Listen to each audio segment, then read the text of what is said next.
Bom dia, pessoal. Está começando agora mais um evento aqui da TMA, NextGen, e o caso de hoje é Grupo João Fortes. E antes de iniciarmos aqui, eu queria agradecer a todos os nossos patrocinadores institucionais aqui da TMA, como a BTG Pactual, a Galdino Pimenta, Takemi Ayubi, Salgueiro Rezende de Almeida, Advogados, a Invista, Mega Leilões, TWK Advogados e Márcio Guimarães Advogados, e o Washington Pimentel Advocacia. Hoje, como mentores do caso que estão nos assistindo online, super agradeço, temos a Carolina, responsável pela parte de investimentos e gestão da Single Names, da Jive Investimentos, e Marcelo Carpten, sócio da Sérgio Bermudes Advogados.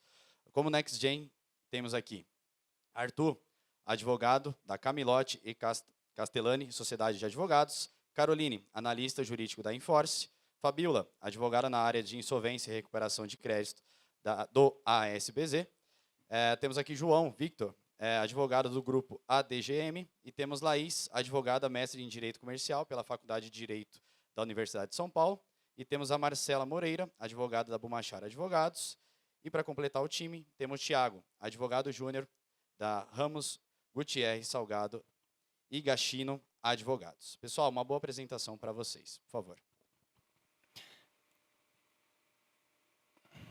Olá, bom dia a todos. Eu me chamo João Vitor, sou advogado do Grupo ADGM. Bom, primeiramente, eu gostaria de fazer um agradecimento ao TMA pela oportunidade, na pessoa da Maju, que sempre foi muito solícita, aos nossos mentores, doutora Carolina e doutor Marcelo, que sempre estiveram à nossa disposição, e também a todos que estão aqui assistindo presencialmente ou virtualmente. Bom, como o Rafa comentou, nós estamos responsáveis por tratar um pouco sobre o estudo do caso do Grupo João Fortes. Nesse trabalho, nós vamos abordar um pouquinho da visão macroeconômica pré-recuperação judicial, como que estava o cenário ali econômico antes da recuperação, do pedido de recuperação, o patrimônio de afetação, o restabelecimento das condições originárias dos contratos e a aplicação do artigo 45, parágrafo 3º, e também os aspectos jurídicos e econômicos do plano de recuperação judicial. Inicialmente, a gente vai tratar sobre a visão macroeconômica. Antes de entrar realmente no cenário macroeconômico do que estava acontecendo ali na economia do Brasil, antes do ajuizamento da recuperação, a gente vai fazer aqui um parênteses para mostrar a grandeza e qual a influência do grupo João Fortes para o cenário da incorporação imobiliária, da construção imobiliária, e também o impacto, né, que o ajuizamento dessa recuperação judicial trouxe para o mercado da reestruturação. O Grupo João Fortes ele é responsável pela construção de mais de 500 edificações, que representam aproximadamente 10 milhões de metros quadrados em empreendimentos comerciais, residenciais e shopping centers em todo o Brasil. Um dado interessante é que, além de empreendimentos comerciais, residenciais e shopping centers, hoje a João Fortes ela vem também atuando na construção de cinemas, escolas, universidades, clubes, centros esportivos, hospitais. Então, é realmente uma gigante aí da construção e da incorporação imobiliária. No momento anterior à recuperação judicial, ela tinha 143 empregados diretos, e quando inicia um empreendimento, começa ali uma incorporação, uma construção, esse número ele cresce exponencialmente. Então, ela tem muito funcionário. Um dado interessante também é que, nos 10 anos anteriores à recuperação judicial, a João Fortes recolheu aos cofres públicos mais de 366 milhões de reais em impostos e 101 milhões de reais em obrigações sociais. E ela já está aí no mercado, e é uma referência no mercado da construção imobiliária há quase 70 anos. E como que esse grupo está estruturado? Como que é a organização societária desse grupo? O Grupo João Fortes ele é liderado por uma holding, a João Fortes Engenharia, que é uma companhia aberta listada na Bolsa de Valores e controla diretamente 61 subsidiárias, e também a João Fortes Construtora, que, por sua vez, controla outras 17 subsidiárias. Então, ela é liderada por uma holding, que com capital aberto, né, na Bolsa de Valores, e tem uma outra subsidiária, uma outra João Fortes Construtora, que lidera outras 17 subsidiárias. Entrando agora efetivamente no cenário econômico de como que estava ali o Brasil, especificamente antes da recuperação judicial, a gente tem que pensar aqui que era um momento realmente caótico, assim, a gente pode dizer. A gente fez um corte na linha do tempo de mais ou menos uns 10 anos, ali do final do ano de 2013 até 2020, 7 anos ali, e colocou em bullet points como que estava, né, o Brasil. No final do ano de 2013, iniciou uma crise econômica, isso a gente sabe. E aí, nos anos de 2015 e 2016, houve a retração por 2 anos seguidos do PIB, uma alta na inflação, aumento da taxa de juros, aumento na taxa de desemprego, e isso, consequentemente, gera um efeito, afeta ali o poder de compra na demanda por imóvel, e isso prejudica construtoras e incorporadoras. Escassez de crédito, seja para aquisição, seja para construção imobiliária. Então, nem o construtor, nem o comprador estava conseguindo obter crédito ali para movimentar esse cenário imobiliário. Também, outro fator interessante que a gente vai fazer um parênteses um pouquinho mais à frente, o Arthur também vai levantar o efeito disso na recuperação judicial efetivamente da João Fortes, são o aumento dos distratos imotivados, o Covid-19, né, que a gente não pode esquecer, e também, anteriormente, ali ao pedido de recuperação judicial da João Fortes, vale dizer que outras construtoras e incorporadores também ajuizaram pedido de recuperação judicial, como a Viveira, a PDG e a Esser.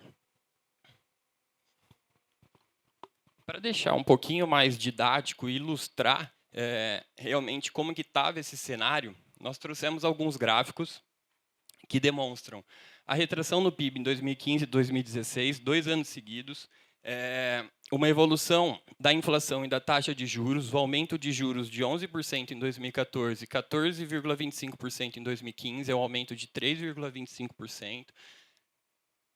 Nós trouxemos também um dado de que o financiamento para a construção imobiliária no Rio de Janeiro de 2014 a 2018 teve uma queda de 88%, e isso prejudicou muito a João Fortes a conclusão das obras em andamento, porque ela não conseguia obter crédito no mercado para concluir, né, para terminar as obras que estavam em andamento, e isso, sem dúvidas, afeta o término da construção e tudo mais. E também teve uma queda no financiamento para aquisição imobiliária. Teve uma queda de 53% para aquisição imobiliária. Então, os consumidores, a João Fortes não conseguia crédito no mercado para finalizar, e os consumidores também não conseguiam crédito para comprar esses imóveis. Então, o cenário ali da incorporação e da construção imobiliária realmente ficou muito prejudicado. Nós trouxemos também a evolução dos preços dos imóveis residenciais. E a gente vê que, apesar de uma boa subida ali, né, em 2013, teve um aumento nos preços. Em 2014, comecinho de 2014 até final ali de 2017, os preços tiveram uma queda e depois se estagnaram. E isso, por um cenário de incorporação, construção, a empresa que vive disso realmente sofreu com esse momento. E, para finalizar, por fim, nós trouxemos um dado sobre os distratos, que nos 10 anos anteriores ao ajuizamento da recuperação judicial, o Grupo João Fortes teve que devolver equivalente a 550 milhões a título de distratos. Os distratos, eles foram realmente cruciais ali para esse ajuizamento. É um passivo, o Arthur vai mostrar, é um passivo importante que teve seu papel fundamental ali no ajuizamento da recuperação judicial. Mas o que é o distrato, né? O que esse distrato implica num cenário de recuperação, construção, enfim? O distrato ele é a rescisão do contrato de compra e venda pelo adquirente mediante a desistência do negócio, seja de maneira justificada ou imotivada, e com o recebimento dos valores e devolução dos valores já pagos. Mas por que isso influenciou na recuperação judicial da João Fortes? Influenciou porque, até o ano de 2018, não havia uma lei padronizada, não havia uma estipulação sobre qual a porcentagem, qual o montante deveria ser devolvido para o consumidor, para o adquirente. E a jurisprudência seguiu, né, até 2018, um caminho de que a devolução ela deveria ser feita quase na integralidade, quase na totalidade. Então, como nós comentamos ali, foram 550 milhões de reais devolvidos em 10 anos anteriormente à recuperação judicial. Muito disso porque a jurisprudência não teve um entendimento consolidado. Quer dizer, ela tinha um entendimento consolidado de devolução de quase a totalidade dos valores pagos, ela seguia esse caminho e não havia uma lei que estipulasse ali qual era realmente a porcentagem a ser devolvida. E, diante disso, diante da crise do mercado imobiliário, né, como a gente mostrou, e também desse desequilíbrio da jurisprudência, foi criada uma lei, a Lei 13.786, chamada de Lei dos Distratos, que incluiu o artigo 67A na Lei das Incorporações, que fala, em síntese, que se a incorporadora ela não tiver dado causa ao ajuizamento da demanda, ela não tiver culpa e a iniciativa tiver sido do adquirente para aquele distrato, a incorporadora vai poder reter 25% dos valores pagos ou até 50% dos valores pagos no caso de patrimônio de afetação. E agora eu vou passar o microfone para a doutora Marcela, que vai tratar um pouquinho sobre o patrimônio de afetação. Oi, pessoal, tudo bem? Eu estou certa aqui? Desculpa, gente. Bom, eu vou tratar aqui um pouco, como o João já adiantou, do tema do patrimônio de afetação. Até para não me alongar aqui muito e para não voltar em conceitos que essa plateia aqui já conhece, eu vou fazer só uma conceituação muito breve do que é o patrimônio de afetação, né? O patrimônio de afetação é uma obrigação que perdura enquanto a relação criada entre aquele que se obriga e os credores da obrigação existir. A segregação patrimonial do patrimônio de afetação ela é uma exigência da Lei de Incorporação Imobiliária, que consta no artigo 31A. Mas, para fins dessa discussão aqui, também é importante a gente entender o que é extinção de patrimônio de afetação, né? Quando que ela acontece? A Lei de Incorporação Imobiliária trata de 3 requisitos, e para discutir aqui em recuperação judicial, o mais relevante deles é o primeiro, que fala que o patrimônio de afetação ele é extinto quando existe a verbação da construção no registro de imóveis, né, com a concessão do habite-se, e quando também é extinta a obrigação do incorporador perante a instituição financiadora do empreendimento. E aí é importante a gente tratar aqui de como que estava a jurisprudência nacional no momento que a João Forte pretendia ajuizar sua recuperação judicial, né, no momento anterior. Então, a gente vai tratar aqui de alguns casos relevantes. O primeiro deles, que é um dos mais famosos, é o Grupo Viver. A recuperação judicial do Grupo Viver, nela se pretendeu incluir o patrimônio de afetação na dívida e de forma a incluir na consolidação substancial também. E ali, o Tribunal de Justiça do Estado de São Paulo entendeu que não poderia ter consolidação substancial e nem que poderia submeter o patrimônio de afetação. A gente também tem aqui o caso da PDG, que é um caso similar. Na PDG, a tentativa foi de litisconsórcio ativo, mas também houve uma tentativa de submissão do PA, e o que se consignou foi a mesma coisa, que o PA não se submetia. Aí aqui a gente tem um outro precedente, que é um pouco mais à frente de... Acho que está dando uma chiada, né? Está tudo certo, gente? Então, beleza.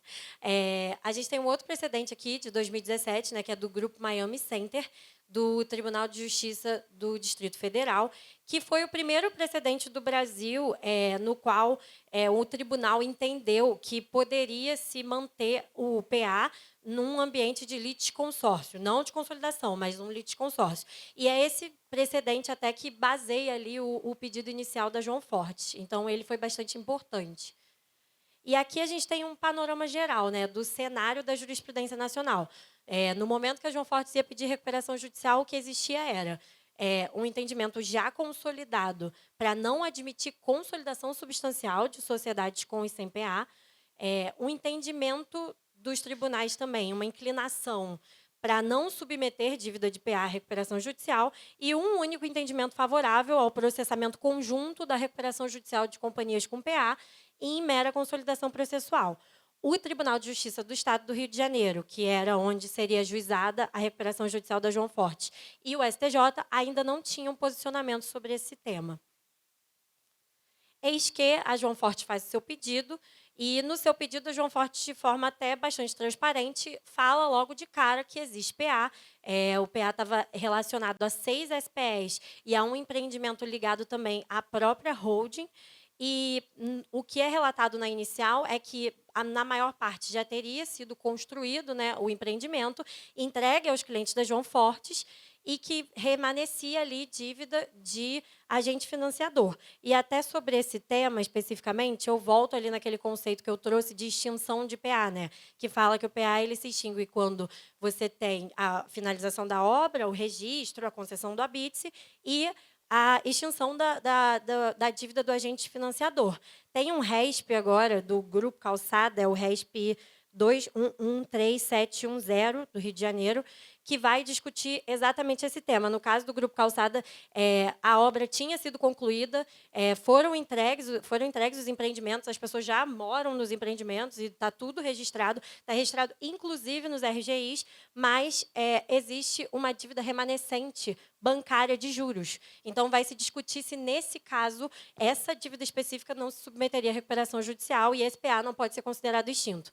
Mas, voltando aqui ao caso da João Fortes, o que a João Fortes fez foi isso, foi seguir ali a orientação jurisprudencial que existia na época, requerendo meramente consolidação processual com relação a essas sociedades e já segregando ali o PA, demonstrando a lista relacionada a cada dívida de patrimônio de afetação. Aqui a gente tem uma linha do tempo, né, do que aconteceu no tribunal até chegar a essa discussão no STJ. Como eu falei, em maio de 2020, teve o pedido de RJ, né, das sociedades, já admitindo aí a existência do PA, requereu-se a consolidação processual e a submissão do PA. Quando a quarta vara empresarial, o juízo da quarta vara empresarial se pronunciou, deu a decisão que deferiu o processamento, foi permitida a consolidação processual com relação ao PA, mas não foi permitida a substancial. De qualquer forma, o PA, a princípio, estava submetido. Contra essa decisão, houve 6 ou 7 recursos, salvo engano, mas a gente vai tratar aqui só do Bradesco, porque o Bradesco foi o recurso que chegou até o STJ. Né? E no recurso do Bradesco, o Bradesco trouxe 3 argumentos para que a decisão fosse reformada. O primeiro deles era com relação às sociedades de propósito específico, que as sociedades de propósito específico não poderiam se submeter à recuperação judicial, porque elas têm uma finalidade voltada, aí, no caso das incorporações e construções, o empreendimento, elas têm ligação. Se o empreendimento está finalizado, se acabou, não remanesceria ali um objetivo para as sociedades de propósito específico continuarem a existir.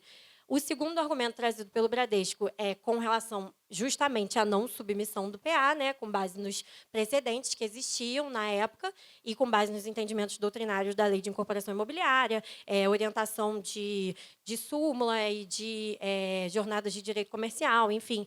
Foi isso que o Bradesco trouxe ali num pedido embasado para não submeter o PA. E, por fim, que existiam SPEs que estavam submetidas, que seriam apenas SPEs que tinham ativos e não necessariamente passivos. O Tribunal de Justiça do Estado do Rio de Janeiro, a princípio, indeferiu o pedido de efeito suspensivo, porém, posteriormente, julgou o pedido parcialmente procedente. E aqui é a primeira vez que o TJRJ fala sobre esse tema do PA, e o que o TJRJ entendeu foi que SPE pode requerer recuperação judicial, não existe vedação com relação à SPE em si, mas o PA não pode se submeter. A João Fortes interpôs recurso especial em face desse acórdão, com um pedido liminar de tutela provisória, para assustar os efeitos, porque entendia-se que, se naquele momento o STJ ainda nunca tinha se pronunciado sobre aquele tema, e já assustasse ali a possibilidade da recuperação judicial com as empresas que tinham PA prosseguir, isso seria demasiadamente danoso. Foi o que se defendeu ali na tutela provisória. E, pela primeira vez, o STJ deu o seu posicionamento e entendeu que sim, que precisava ali amadurecer essa discussão ali dentro e, de fato, cabia um efeito suspensivo para que a recuperação judicial da João Forte prosseguisse daquela forma, a princípio. Só que, em maio de 2022, houve o julgamento do RESP 1955428 do Grupo Esser.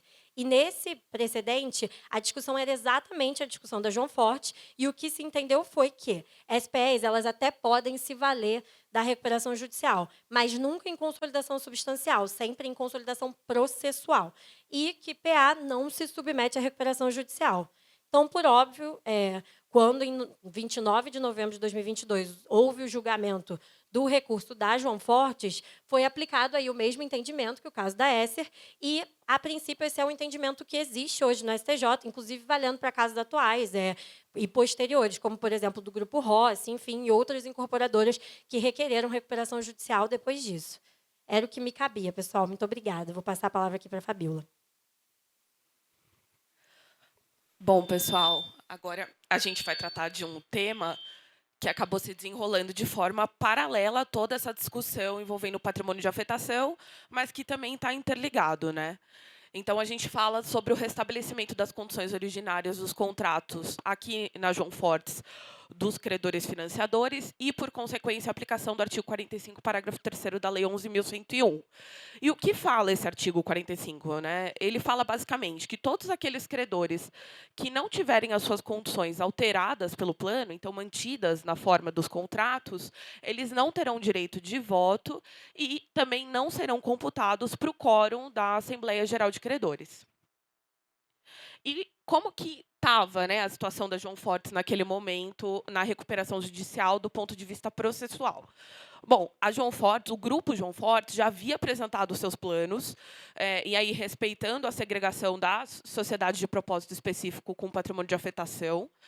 E esses planos, assim como nós já conhecemos, tinham as previsões de pagamento dos credores financiadores. À época já estava estabelecido a questão do pagamento por meio de ações, que é uma coisa que a gente ainda vai abordar um pouco mais para frente na nossa apresentação. Mas eles já tratavam os credores financiadores de classe 2 e classe 3 dessas SPS de uma forma específica com essa previsão de pagamento. Então, recebendo esses planos, né, protocolados esses planos e após as objeções, o juiz, então, determina a realização da GC, que deveria ter acontecido em dezembro de 2021. Isso, novembro. Então, vocês vão ver que é um curto espaço de tempo até, né, para desenrolar dessa discussão. E, logo em seguida, cerca de uma semana antes da realização das assembleias, o Grupo João Fortes apresenta os seus aditivos aos planos que tinham sido apresentados antes. E aí tem a principal mudança das condições de pagamento, que é quando você lê o plano, abre os planos, na verdade, que foram apresentados pelo grupo, todos os credores financiadores, então, instituições financeiras, em sua maioria, não teriam as suas condições alteradas, tanto de classe 2 quanto de classe 3, e, por conta disso, a própria João Fortes já requer a aplicação do artigo 45, parágrafo 3º, ou seja, para retirar o direito de voto desses credores. Recebendo esses aditivos, então, o juiz para tudo, suspende as assembleias antes de que fossem acontecer, né? E concede prazo para manifestação dos credores financiadores. E aí a gente começa, de fato, um litígio maior por parte dos bancos com relação ao Grupo João Fortes. Então, logo em dezembro, os credores apresentam as suas objeções e eles vão impugnar fortemente essa questão do restabelecimento das condições originárias. E aí a gente destaca principalmente as manifestações do Banco Bradesco, Caixa Econômica Federal e Banco do Brasil, que eles falam justamente, a gente também vai abordar isso de uma forma um pouco mais profunda, que não seria possível manter condições originárias de contratos que já estavam vencidos, ainda mais de empresas em recuperação judicial. Seria de uma forma incompatível com o regime da RJ, né? Como que você pode me pagar de condição originária se está inadimplido, né? Se o contrato está rescindido. E aí, de um lado mais subjetivo, eles entram numa questão da manipulação do quórum, né? Eles falam que retirar esses credores que representavam um percentual considerável para a votação do plano do grupo, alteraria todo o cenário, né? E aí, de forma contrária, já em 2022, apesar das manifestações dos credores, o administrador judicial e o Ministério Público, intimados pelo juiz, acabam se manifestando pela aplicação irrestrita do artigo 45, parágrafo 3º. Então, é basicamente aquela coisa do, olha, o plano prevê o restabelecimento das condições originárias, não tem como você fugir disso, não tem como a RJ, o juiz fugir dessa determinação da Lei 11.101. E aí ele afasta definitivamente o direito de voto dos credores e já determina a instalação da Assembleia para que os planos pudessem ser votados. Os credores, e aí, na verdade, eu vou destacar o Banco Bradesco, ele também interpõe, então é outro recurso do Bradesco que é interposto nessa RJ, um recurso que para também alterar o cenário, né? Ele interpõe o recurso para o Tribunal de Justiça do Rio de Janeiro, que, por sua vez, também vai manter a decisão de primeiro grau. Então, em março, com todo esse cenário avançado, o que indicava era que, de fato, a GC seria realizada sem a participação dos credores financiadores. Então, o TJ do Rio de Janeiro rejeita efeito suspensivo, acaba negando o provimento ao recurso, e depois o Bradesco ainda tenta levar essa discussão para o STJ, só que por uma questão processual, o recurso é inadmitido pelo Tribunal de Justiça do Rio de Janeiro, e com um agravo em recurso especial, essa discussão chega no STJ, mas o agravo é conhecido para não conhecer do RESP. Então, no final das contas, o STJ nunca se manifestou sobre esse ponto na recuperação do João Fortes, né? Ele foi barrado o recurso por uma questão processual. E aí, por fim, a gente tem, enquanto estava rolando todo esse imbróglio da recuperação e do recurso processual, os planos eles são aprovados, eles são levados para a Assembleia, eles são aprovados na forma proposta pelo grupo, e, posteriormente, no final de 2022, ali em outubro, você tem 2 decisões de homologação de plano, dia 3 de outubro e dia 18 de outubro. Você tem a homologação tanto do consolidado, que são das empresas que não tinham patrimônio de afetação, quanto os que tinham patrimônio de afetação. Isso sem a gente levar em conta toda a discussão que a Marcela falou sobre o PA no STJ. É isso. Agora eu vou passar a palavra para a Laís, que está no virtual, que vai complementar a gente com a análise das decisões. Boa tarde, pessoal. Agradeço a disponibilidade do TMA de permitir que eu aderisse à reunião remotamente. No momento, eu estou fazendo pós-graduação em outro país, então, por causa disso, mas não queria deixar de me desvincular desse programa, que é a NextGen, que é um programa tão bacana. Então, por causa disso, eu estou fazendo a reunião hoje num formato um pouquinho diferente. Caso não estejam me escutando e me vendo bem, eu posso remover aqui meu vídeo, enfim, vocês me informam, por gentileza. E peço também que os colegas me auxiliem aí com a passagem da apresentação. Bom, como já introduzido pela Fabíola anteriormente, que fez esse panorama processual, explicando um pouco a situação desse tema de restabelecimento das condições originárias, agora eu vou adentrar um pouquinho no mérito e fundamentos que foram levantados, tanto pelo juízo, quanto também pelos bancos, enfim. Então, também para não ser muito repetitiva, indo diretamente à decisão que entendeu pela incidência, a decisão de primeiro grau que entendeu pela incidência do artigo 45, parágrafo 3º, e afastamento do direito de voto desses credores que eram abrangidos pelas disposições que constavam nos aditivos dos planos. Destaquei esses 2 trechos que trazem meio que a tônica, né, que essa decisão tinha.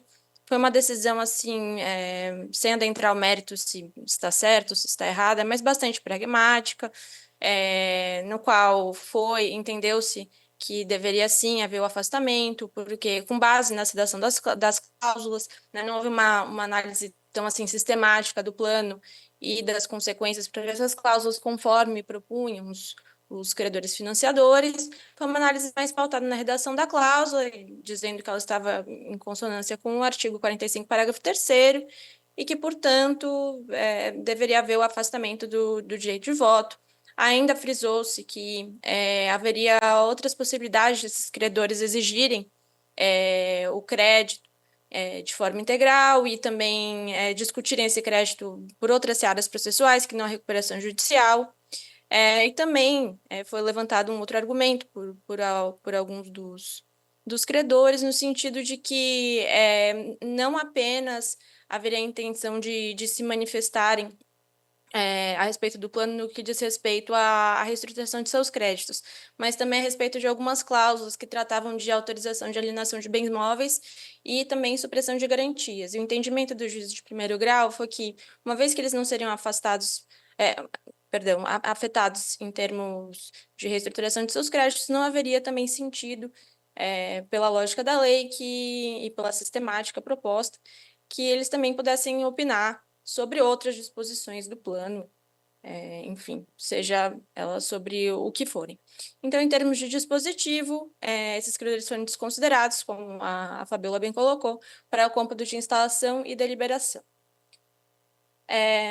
Passando adiante para falarmos aqui sobre os argumentos que foram trazidos em sede de agravo de instrumento, essa decisão de primeiro grau foi objeto de recurso pelo Banco Bradesco. O Banco Bradesco, aí falando meio que por todos, sintetizando um pouco o que já foi trazido em primeiro grau, dizia que, como a Fabiola já ressaltou, seria inviável que o cumprimento do que a cláusula propunha de manutenção das condições anteriores de pagamento. Que, pelos termos do contrato, a única possibilidade, no momento tendo em vista o vencimento antecipado, seria o pagamento à vista, e que as recuperandas não tinham caixa ou a capacidade financeira de cumprir com a obrigação dessa forma que estava prevista diante do vencimento. Traziam também o Bradesco trouxe também um argumento de que, para que esse artigo da lei seja aplicado, deve haver uma intenção legítima do devedor de honrar com as obrigações de acordo com o contrato original, e que, justamente pelas condições fáticas, isso já demonstrava que não havia essa intenção por parte das devedoras. Como já foi trazido pela Marcela, também não vou adentrar muito aqui a questão do patrimônio de afetação, mas o Bradesco também entendia, nessa discussão subsidiária do patrimônio de afetação, de que entendia que o patrimônio de afetação deveria ser afastado da recuperação judicial.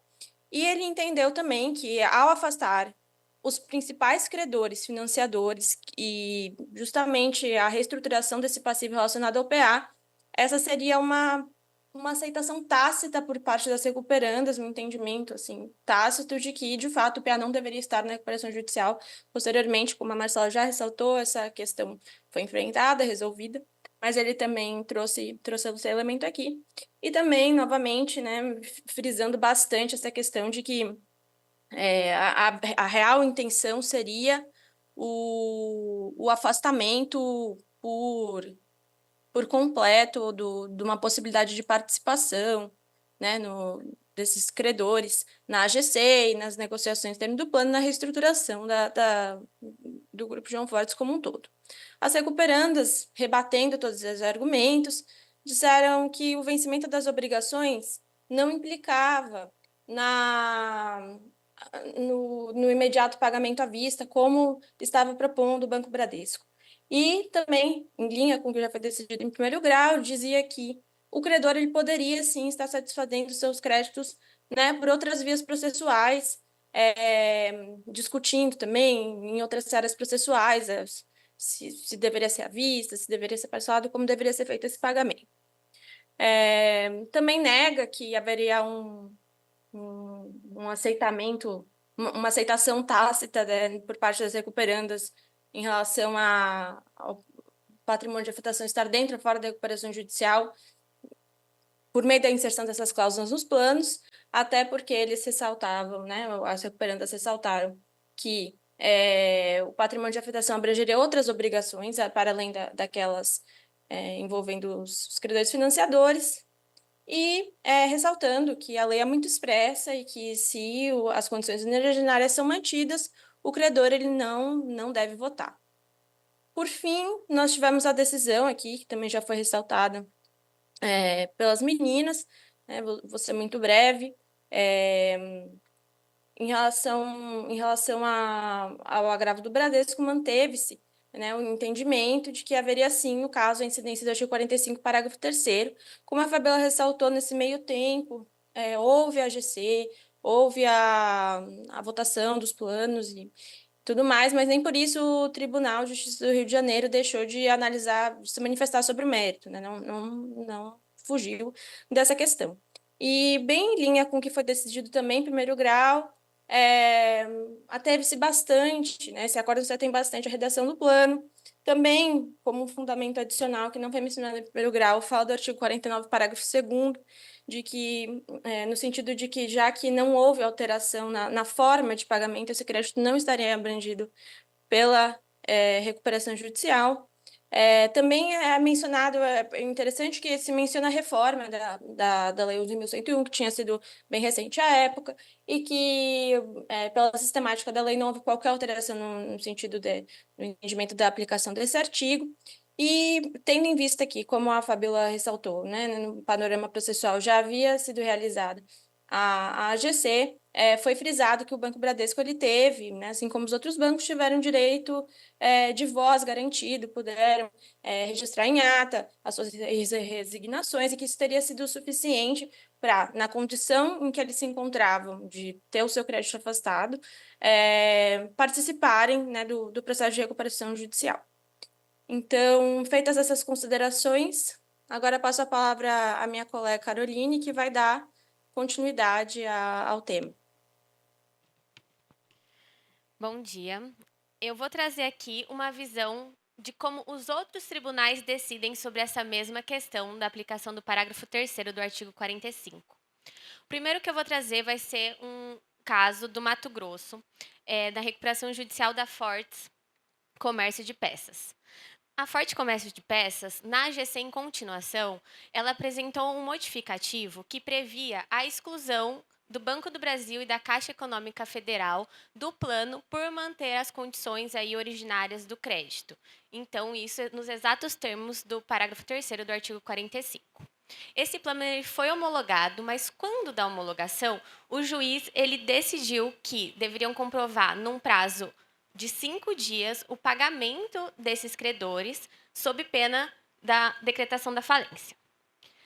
Claramente, as recuperandas elas interpuseram agravo de instrumento para rebatendo nessa decisão, falando que os efeitos práticos do parágrafo 3º do artigo 45 é a efetiva exclusão desses credores do âmbito da recuperação judicial. Portanto, eles não deveriam se submeter ao plano, não deveria ter o pagamento imediato desses credores, que deveriam buscar as vias ordinárias para o efetivo pagamento, e, por conta disso, não teria que se falar em decretação da falência. O Tribunal do Mato Grosso, ele deu provimento ao recurso e falou que, de fato, se houve a aplicação do parágrafo 3º do artigo 45, ou seja, se foram mantidas as condições originárias do crédito, esses credores eles não teriam crédito novado. Por isso, eles deveriam buscar aí pelas vias ordinárias para a satisfação do seu crédito. Então, aqui a gente vê que foi um caso que, assim como o caso em voga, o João Fortes, manteve a aplicação do parágrafo 3º do artigo 45. Já o Tribunal de Justiça de São Paulo entendeu de forma diversa. Aqui, na recuperação judicial do Grupo Ricardo Eletro, o plano teve a instalação da AGC, posteriormente, o grupo pediu a suspensão dessa AGC, e depois, quando retomou a AGC em continuação, pediu novamente a suspensão, mas pelo prazo de 1 hora apenas. Quando eles voltaram com um modificativo ao plano, colocaram que os credores, que eu vou denominar aqui de credores debenturistas, que eram Itaú, Bradesco, Santander e Oliveira Trust, eles manteriam as condições originárias, portanto, incidindo aí a aplicação do parágrafo 3º do artigo 45 e não podendo votar. O que aconteceu durante a AGC foram diversas insurgências, vários credores pediram uma nova suspensão, justamente porque acharam confuso, que vão deliberar, entender melhor essas alterações do plano. Não houve essa nova suspensão.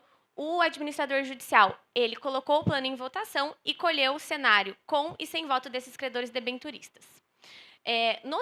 O único cenário que foi efetivamente, teve quórum de aprovação, que o plano foi efetivamente aprovado, foi o cenário em que foi afastado aí os votos desses credores debenturistas.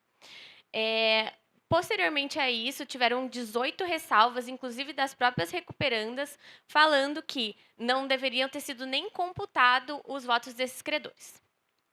Quando o juiz foi analisar efetivamente o quórum de votação, ele excluiu o voto desses credores debenturistas, atraindo a incidência do parágrafo 3º do artigo 45 e condicionou aí a homologação do plano à comprovação da regularidade fiscal.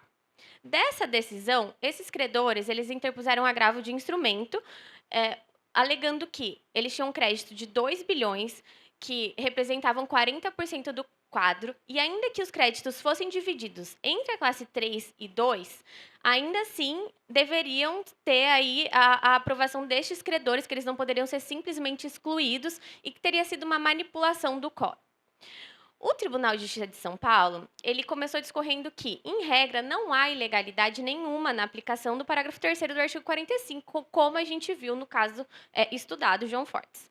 Porém, ele falou que, neste caso em específico, teria que se analisar a licitude da aplicação do parágrafo 3º para o artigo 45 sobre o viés da boa-fé objetiva.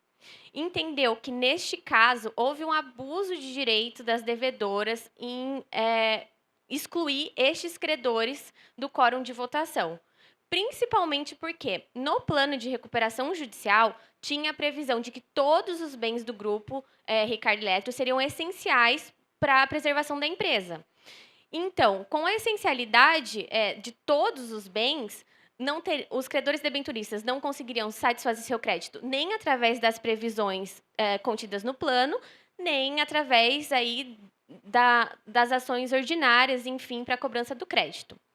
Então, com isso, ele entendeu que seria abusivo e afastou essa previsão do plano, considerou nula, né, a cláusula do plano. E o único cenário, como eu havia comentado, em que o plano era aprovado era com o afastamento desses votos dos credores debenturistas. O plano foi, então, rejeitado, foi decretada a falência, e hoje a gente tem um recurso especial admitido, pendente de julgamento aí para tratar exclusivamente dessa matéria. Como terceiro caso, eu vou trazer um outro caso que corrobora com o entendimento tanto do Mato Grosso quanto do entendimento do caso João Fortes. Aqui, a recuperação judicial da AELBRA, do grupo UBRA. Desde o princípio, lá, quando apresentado o primeiro plano de recuperação, já havia uma previsão de que os credores pertencentes à classe 4, que tinham créditos até 150 salários mínimos, manteriam as condições originalmente contratadas. Ou seja, eles também aí não teriam poder de voto, seriam excluídos aí dos efeitos da recuperação judicial pela aplicação do parágrafo 3º do artigo 45. Quando da AGC em continuação, foi apresentado um modificativo, porém, o modificativo ele mantinha essa mesma cláusula, mas aumentava de 150 mil para 1.200.000 todos os credores aí que manteriam as condições originárias. O plano ele foi aprovado. Quando da decisão de homologação, o juiz ele entendeu que não havia nenhuma ilegalidade no que ele chama de criação de subclasses, falou que foi devidamente aprovado em assembleia, o plano foi, então, homologado, afastou esses votos dos credores com até créditos 1.200.000 da classe 4, que mantiveram as condições originalmente contratadas. Um dos credores concursais, ele interpôs agravo de instrumento, o tribunal aqui ele negou provimento a esse agravo de instrumento.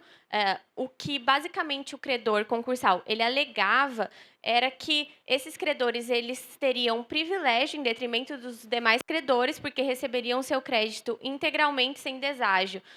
Mas o tribunal não entendeu dessa forma, entendeu que é perfeitamente aplicável a disposição do parágrafo 3º do artigo 45, que o plano foi aprovado e que esses credores da classe 4 receberiam, os que mantiveram as condições originárias, receberiam pelas vias ordinárias, buscando aí seu crédito pelas ações de cobrança, ou os credores da classe 4 que tiveram seu crédito devidamente aí aprovado conforme o plano, receberiam conforme as cláusulas previstas. Então, que não haveria nenhuma ilegalidade e nenhum prejuízo em qualquer das partes. Agora eu vou passar a palavra para o Arthur, que vai trazer um pouco a visão financeira do caso.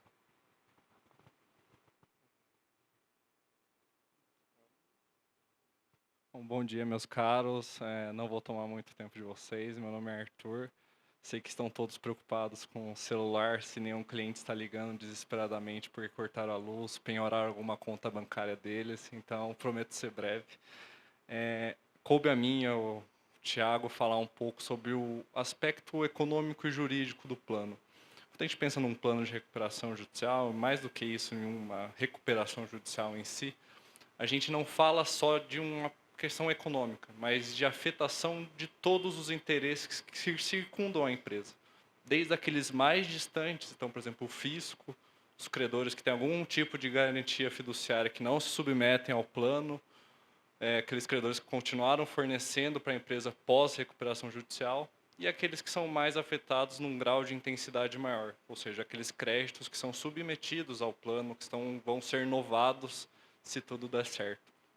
Então, para entender esse contexto, a gente precisa fazer uma breve retrospectiva dos fatos, de modo pontual, porque o João já trouxe de forma brilhante aqui.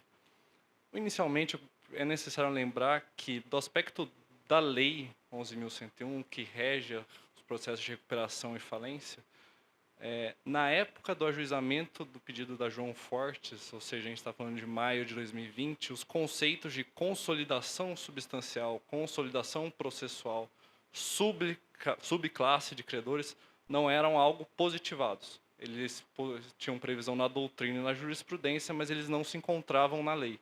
Isso só vai ser alterado em dezembro de 2020 com a promulgação da 14.112, que traz essas alterações. E por que isso implica?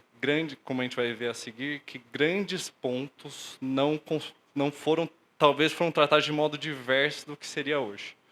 Feito esse contexto, eu volto um pouco mais para trás para trazer um contexto macro, que o João já trouxe. Por quê? O cenário macroeconômico ele é em cadeia, é um efeito dominó. E eu começo pelo juros alto. O juros alto ele tem duas implicâncias básicas que são relevantes para o caso. É crédito caro.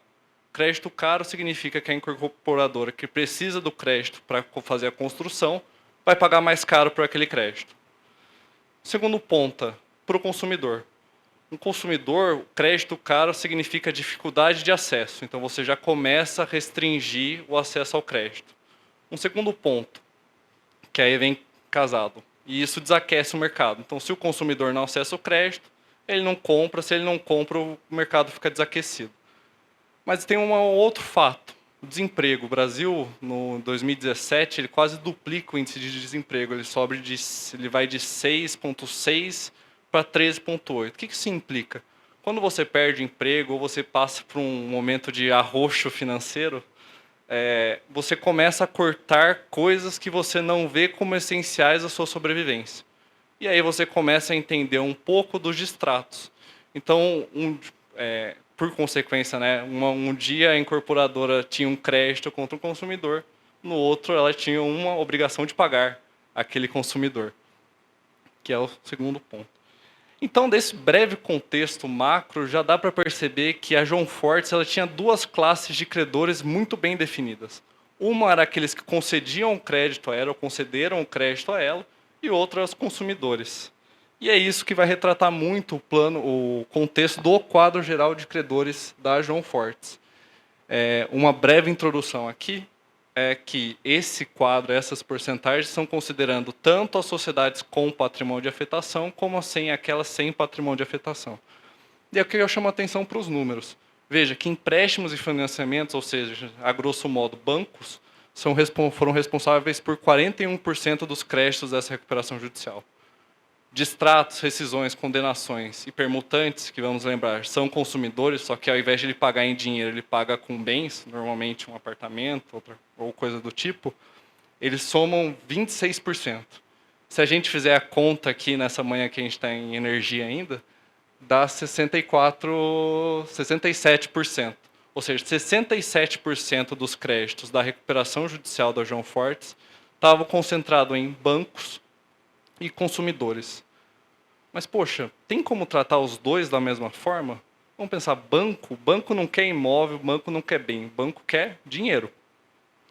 E o consumidor, será que todos querem dinheiro? Vamos lembrar que João Fortes é incorporadora.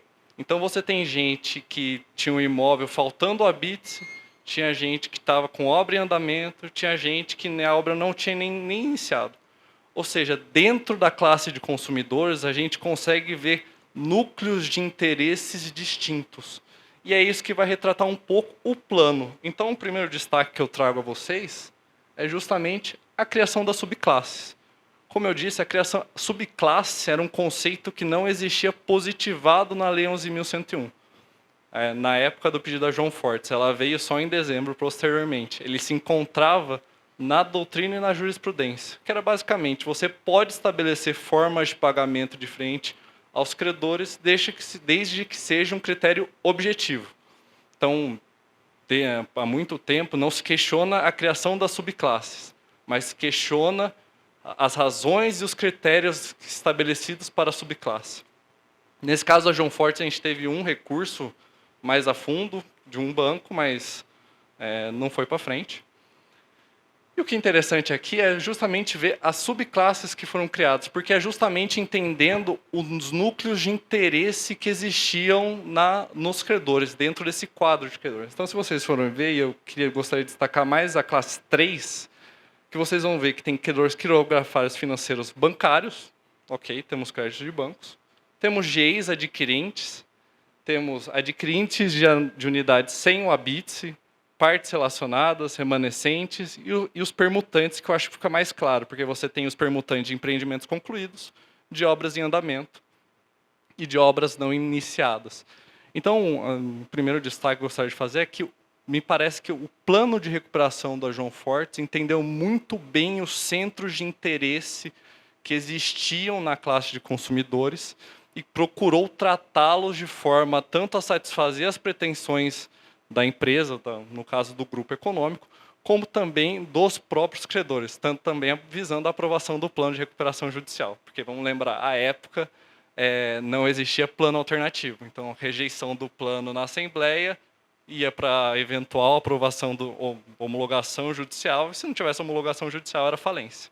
E como a gente estava falando em consolidação substancial, no caso das SPS sem o patrimônio de afetação, seria a falência de todas e da holding. E aqui eu queria destacar isso que eu acabei de falar para vocês. A forma como foi tratado cada classe de credor, né? Cada subclasse de credor. Então, vocês vão ver que, por exemplo, nos permutantes de empreendimentos concluídos, a previsão era de dação das unidades imobiliárias. E tem até sentido, porque a unidade estando pronta, faltando o habite, o consumidor ele não quer dinheiro. Ele quer um empreendimento. Ele passou 3, 4, 5 anos esperando a obra dele, sofrendo, falando para os amigos, tendo sonhos do que como ia mobiliar, contratando arquiteto, vendo se o IA, o ChatGPT, fazia decoração de interior. Ele não quer o dinheiro. Ele quer, por uma questão emocional dele, o imóvel. Então, por isso que me parece que faz muito sentido essa previsão. Mas eu não consigo encaixar essa previsão, por exemplo, para os outros dois tipos de credores, que são aqueles que estão em obra em andamento e que as obras nem foram iniciadas. Então, no plano, e isso vai refletir, ele vai separar, por exemplo, para as obras em andamento, vai separar com financiamento e sem financiamento. Então, para aqueles que tinham financiamento, né, conseguiram o financiamento, seria a dação das unidades, e para aqueles que não tinham financiamento, seria o dinheiro mais as ações da holding, que é um aspecto bem peculiar que a gente vai tratar pela frente. E vocês vão ver aqui no resto dos slides que me parece fazer muito sentido cada previsão do plano. Então, o primeiro ponto que eu queria destacar é essa, as subclasses dentro desse quadro de credores, ela fez muito sentido tanto para a empresa como para os interesses que existiam. Mas também a gente sabe, como eu disse, que a intenção não é só atender os interesses, mas dentro do processo, a hora que o jogo começa, você tem que levar ele até o final e você quer ganhar. Ganhar, no caso, seria aprovar o plano. E aí as doutoras falaram de forma brilhante, então eu só vou causar problemas na cabeça de vocês, só para problematizar mesmo. Eu queria destacar aqui como é que estava o quadro dessas sociedades com patrimônio de afetação. Se vocês verem aqui nesse quadrinho à esquerda, um banco específico para cada SPE com patrimônio de afetação, um empreendimento, um banco dominava praticamente 2 classes de credores. Ou seja, se não houvesse a rejeição na Assembleia e fosse para o juízo, dificilmente, ao menos que alguém conseguisse a alegação de voto abusivo para desconsiderar esses votos, iria conseguir a homologação judicial, ou seja, falência. A questão que fica é, diante desse cenário e da previsão de exclusão do voto desse pessoal, haveria ou não manipulação do quórum e qual que são os limites da legalidade? Acho que ficou muito claro aqui, né, nos casos que foram trazidos, que o problema não é a previsão legal, é o contexto em que ela é aplicada. Então, talvez seja um ponto para se pensar se talvez em futuras reformas ou até a jurisprudência precisa evoluir para talvez criar critérios um pouco mais objetivos, justamente para não ficar essa disparidade entre tribunais. A gente sabe que o Tribunal de São Paulo tem a fama de ser um pouco mais pesado com os devedores, enquanto o Rio de Janeiro é um pouco mais liberal com os devedores. Então, talvez, para começar a uniformizar as regras do jogo, criar uns critérios mais objetivos. E aí o ponto, na minha opinião, mais legal, é a conversão da dívida em capital. E aqui, o problema que vocês vão ver, ele é muito peculiar. Ele não está tanto relacionado à recuperação judicial em si. Como vocês viram quando a gente destacou a previsão de pagamento dos credores quirografários, existia a previsão para alguns de pagamento parte em dinheiro, pequena parte em dinheiro, e outra parte em ações da holding. Quem é essa holding? É a João Fortes S.A. Sendo uma SA que você consegue abrir seu celular, né, ir na sua corretora e vender a ação se você quiser. O plano de recuperação tinha essas 2 previsões, de você receber e ficar com as ações, ou você liquidar as ações por meio de um terceiro. Mas, Arthur, qual que é o problema disso? A questão e é o ponto central do plano, quando você deixa de ser credor para ser sócio ou um associado, você assume os riscos da atividade junto com a companhia. E a questão é, até que ponto isso fere o direito constitucional de livre associação daqueles que não quiseram ser sócios ou serem associados? Porque vamos lembrar, a Constituição Federal ela dá a previsão de livre associação, tanto positiva, ou seja, de se associar, como negativo de não se associar ou deixar de se associar. E até que ponto essa previsão feriria esse direito constitucional? Poxa, eu vou obrigar o meu credor, mesmo dissidente, a ser sócio da companhia, assumir os riscos da companhia comigo? O que a jurisprudência, e eu trago 2 casos aqui, tanto um anterior a João Fortes, que é do Grupo Viver, como um posterior do Grupo Rossi, que serve para demonstrar como ela aparenta ter se consolidado, foi no seguinte entendimento. Desde que você tenha opções ao credor, ao pagamento dele, ou seja, ele não seja obrigado, a única forma de recebimento do crédito, não seja ele recebendo ações, isso não fere o direito dele de associação. E o que parece fazer muito sentido, porque quando você tem a opção, se você for optar por receber e ficar, você está assumindo uma posição, né? E outra, por ser uma SA, ao contrário de um debate que poderia ser, por exemplo, numa limitada ou uma sociedade anônima de capital fechado com venda em balcão, uma SA de capital aberto, a circulação, né, dessa ação ela é muito mais fácil. Então, você ainda, e é um ponto que um dos julgados vai falar, você não ficaria obrigado a ficar associado. Você poderia ficar por um curto período de tempo. E foi muito nessa linha que foi tratado no caso da João Fortes. O juiz da recuperação judicial vai ressaltar justamente isso. Os credores tinham opções diversas além daquele de ficar com as ações. E o tribunal vai ressaltar que ele ficaria associado, mas ele teria um tempo ele teria também a previsão de vender, de liquidar aquela ação por um terceiro. Então ele não ficaria preso à empresa. Então, e talvez seja um ponto de atenção para os futuros planos que me parece que vem sendo feito. A previsão não só de pagar em ação, mas uma alternativa rápida de liquidação. Ainda mais, provavelmente essa discussão fica um pouco mais difícil quando for uma limitada, pela dificuldade de circulação, né, da posição dentro da companhia, no caso de uma sociedade limitada. Mas nesse caso da João Fortes, me parece que fez muito sentido. Mas, a despeito desse ponto jurídico, talvez o ponto econômico seja o mais atrativo, e aí o Thiago que vai comentar. Bom, pessoal, bom dia. Pegando o gancho deixado aqui pelo meu colega Arthur, um aspecto interessante da gente analisar dessa conversão de dividend equity é a forma como foi determinado o preço de subscrição das ações. A cláusula 6.6 do PRJ, ela previa que o preço de emissão dessas novas ações ele seria fixado com base na média do preço de fechamento dos 30 dias anteriores à homologação do plano de recuperação judicial. E o grande problema dessa métrica é o tempo. No caso concreto, o PRJ ele veio a ser homologado em outubro de 2022 e, usando esses critérios da cláusula 6.6 do PRJ, o valor individual de cada ação ele foi calculado em R$ 4,40. E a subscrição efetiva, a emissão e subscrição efetiva dessas ações, ela veio ocorrer só 18 meses depois. E, naquela época, o valor das ações já tinha caído para R$ 1,60. Isso ocorreu por uma razão muito óbvia, né? A gente separou aqui o valor do capital social antes e depois da integralização com essas novas ações, e a gente pode notar que houve um aumento do capital social de quase 150%.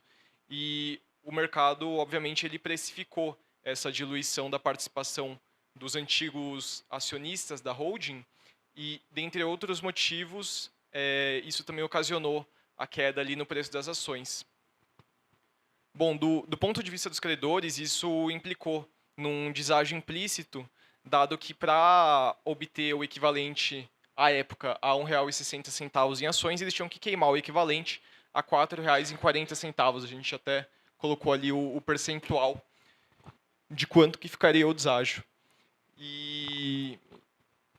Enfim, um outro aspecto também que foi um pouquinho prejudicial foi em relação a essa previsão do liquidante mencionado pelo Arthur. Justamente para evitar a violação ao direito de não se associar, o plano previa a possibilidade dos credores, individualmente, se assim desejassem, que eles nomeassem um liquidante que ele realizaria a venda dessas ações tão logo elas fossem emitidas. E como essas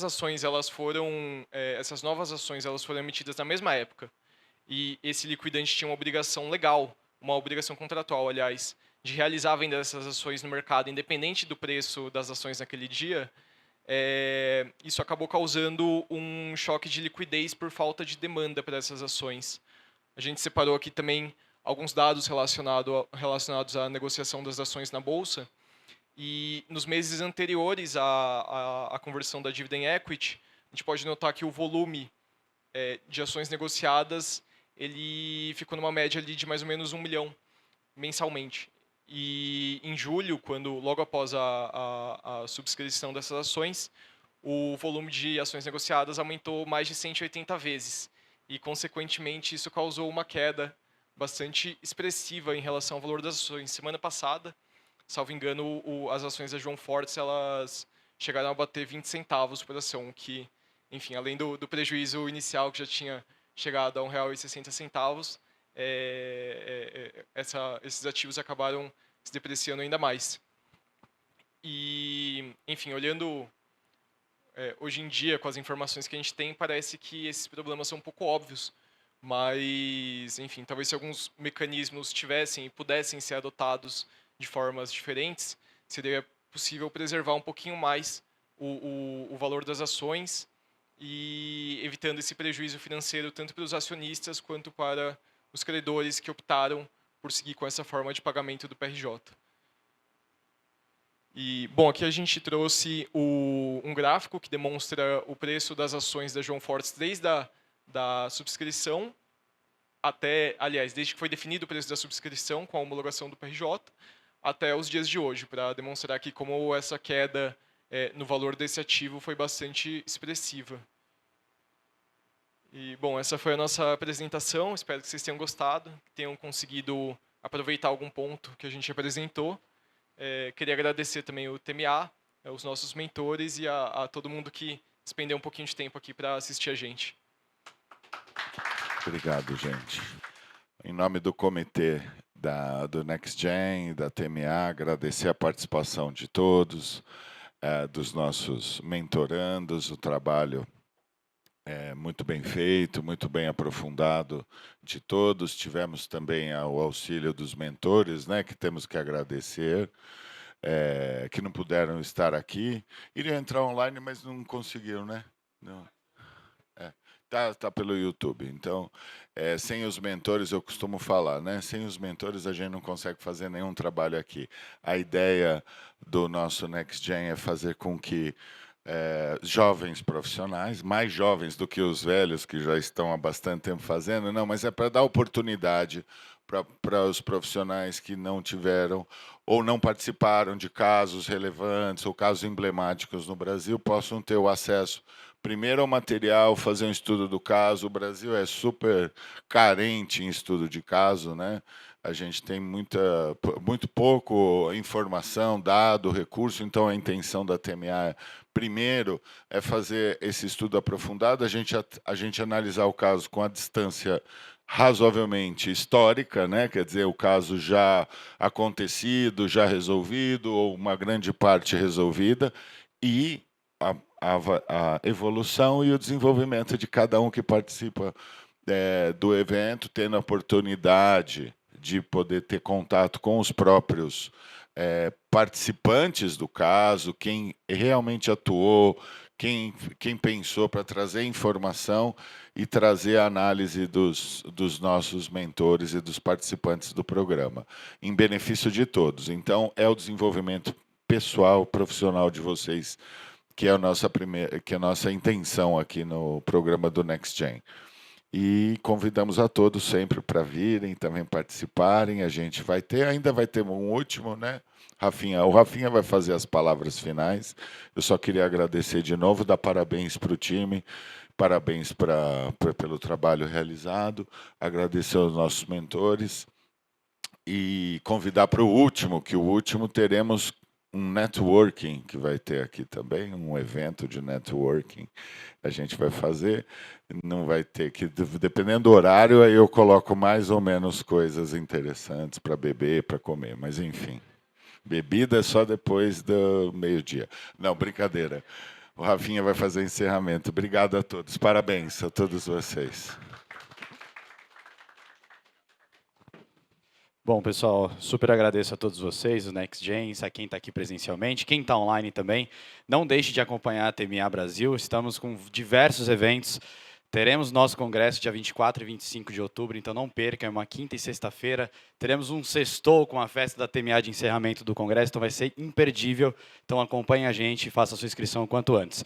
Como o Fábio citou, teremos também o último caso NextGen, também que vai ser no dia 9 do 10, numa quarta-feira também. Então faça a sua inscrição brevemente e venha e acompanhe a gente aqui com o TMA, tá bom? Dito isso, grande abraço para vocês e até a próxima.